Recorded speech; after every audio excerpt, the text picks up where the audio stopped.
Right, let's run through the player ratings for this game. Well, you rank them from 1 to 10, starting with Vini Jr., Nico. Ooh, all right. Vini was a 4 for me. Another game where he wasn't as impactful as you expect him to be, especially with the missed penalty kick. And if I was being subjective about it, I would probably drop it down to a 3 because I didn't like his classless antics after the game. After you played like crap for 2 games and you proceed to talk crap, I understand he's been very big for Real Madrid, but it felt classless what he did after really not showing up and almost ghosting over the 2 legs. So I expected a little bit more from him. He did miss the penalty kick. That could have been an even more of a pivotal moment. So 4 for me. 4, that tracks. So, again, I agree with you. If you're going to walk it like you talk it, you better back it all up. For me, I gave Vini a 5. I feel like my weighting goes right along with how you score usually, Nico. I felt like he was easily Real's worst player on the pitch on this given day. No real creation. Really kind of broke even on duels won. Didn't do much for me. So why is he getting a 5? Because I grade a little bit kinder than That's fine. I'm giving him a 3. I'm giving him a 3. It was a terrible performance. As you guys are saying, missed the penalty by meters. You know, didn't run around. Jude Bellingham one time had to get at him and say, I don't know if you saw that. He was going crazy at Vini. And Vini needs to do better. He's got to respond next game. Let's move on to Kylian Mbappé. What kind of rating are you giving him? Mbappé, at most a 5. At most a 5. He drew the penalty kick, and that was the most important play of the game for Real Madrid that ends up being missed. Maybe he should have taken it. We know that he wasn't 100%. Perhaps there's a certain hierarchy that's established on who gets to take, but you'd expect Kylian to take control in these games, and he didn't again. So maybe I've just convinced myself from a 5 to a 4. He was more dangerous than Vini. But if I give Vini what I give Vini a 4, I'll give Mbappé a 5. I think he was slightly better, but it was a bad performance from Kylian Mbappé. It was poor, and now I'm leaning more 4 than I am 5. I'm going 6. This makes sense.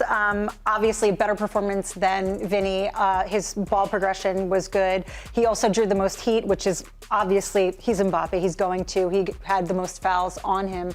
But again, no creation. But I feel like this is the theme for this Real Madrid team for the majority of this matches.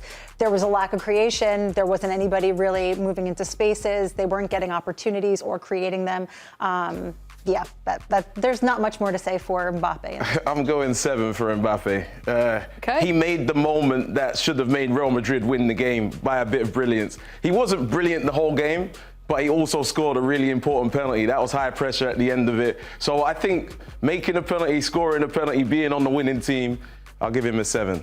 Moving on to Antonio Rüdiger. Listen, I like Rudiger and I like Asensio as well. I have a soft spot for Rudiger. I think he's an extraordinary footballer, and if he tells me to go to war, I'll go to war for Rudiger. You know, if I have a team of 11 Antonio Rudigers, I think I can conquer the world. For me, it was a 6. I think Real Madrid held on pretty well, including Thibaut Courtois, for 90 minutes plus, 120 minutes. They conceded 27 seconds in, and it wasn't great from one of the better players in the match, Asensio. But ultimately, Real Madrid, if you take the game for what it is in 120 minutes, they lost the game, right? And I don't think they were particularly good on the night. It's not like it was a superlative performance from Real Madrid that says, wow, fills you with confidence. Just the fact that they're Real Madrid fills you with confidence. And even if they play bad, they go through. So I don't know if I can give Rudiger, what I give him, a 6. I don't think I can give anybody really higher than a 6 on Real Madrid on my scale. Fair. Allow me to step in. I'm very high on Rüdiger. I'm quite fond of him. I give him a 7 only because I think his work rate, his just back up in defense, both winning aerial and ground balls, recoveries. He also made more progressive passes into the final third than most of the attackers. I think he had 8 all in. Remarkable amount of work for a side that really didn't show up. So, I mean, I have to give him credit where credit is due. Just a 7 for me. Just about getting there. Scored the winning penalty. That means something. And found out last minute that he was going to take that pen. Great point. And what about the last-ditch tackle that he made in extra time as well? If you remember it, when All Black kicked it forward and then they cut it across. Yeah. So he made some big plays in there. I'll give him a 7. Jude Bellingham, what rating are you giving him? Jude, he tried. So I'm trying to think. I give Vini a 4. I give Mbappé a 5. I'll probably go 5 with Jude. Again, you expect so much more out of him to influence the game.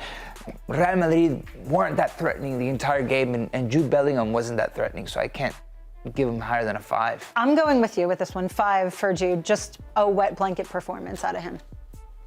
I'm going with a 6. The reasons I said about with Vini weren't up to it. He was holding people accountable, and that means something. He scored a penalty as well. That means something, so 6. Julian Alvarez, are you going to punish him for the slip?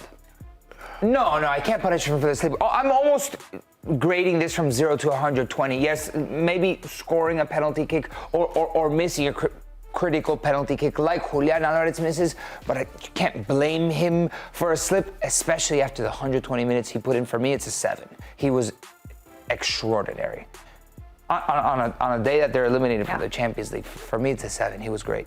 Yeah, I have to agree with you there. 7. Just his passing, chance creation, ball progression on his own. He put in a shift. It's unfortunate that this is now marred by that penalty scenario. Yeah, 7 is a good rating for him. If he was on the winning team, he would get an 8. You know, the whole penalty stuff. If he scores that and they win, it's maybe even a 9, but 7 because they lose. I agree. Okay, moving on to Conor Gallagher. What rating are you giving him? Oh, I like Conor Gallagher. I probably would give him a 7 as well. He scored the goal. He's extraordinary defensively. He's important to this Atlético Madrid side when he was chosen to participate from the very start, because he didn't start in the first leg. He went, Cholo Simeone went Samulino over Gallagher. He understood his assignment and he got the goal. I can't give him anything lower and probably not higher than a 7. Yeah, I'm going 7. I think for him to show up in Champions League and get his first Champions League goal and prove that he wouldn't succumb to the pressure of a big game like this, he's proof positive, like they made the right start. Yeah, Gallagher, I would give him a 7. Executed the game plan well, got a goal.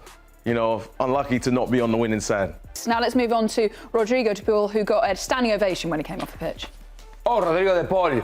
Yeah, 6, maybe because I'm Argentine and I love Rodrigo de Paul, but in reality, I'm probably going to go a 5. He was extremely hardworking, but he lost a couple of important balls and he ran out of gas. He got to minute 90 and he was done. So 5, because I like him 6, but 5. I'll be objective today. I'll be objective about it. 5. Fine, I will go 6 because Nico went 5. I think he was really great in just ball recovery. He had a handful of chance created out of this side. I think that he really strung some balls together that really were impactful. They needed him, and he showed up. I'm going 6. You know, most of the game, Atletico was on top. The midfield, I think, done well for Atletico. I'll go 6 for him. Unlucky again not to be on the winning side.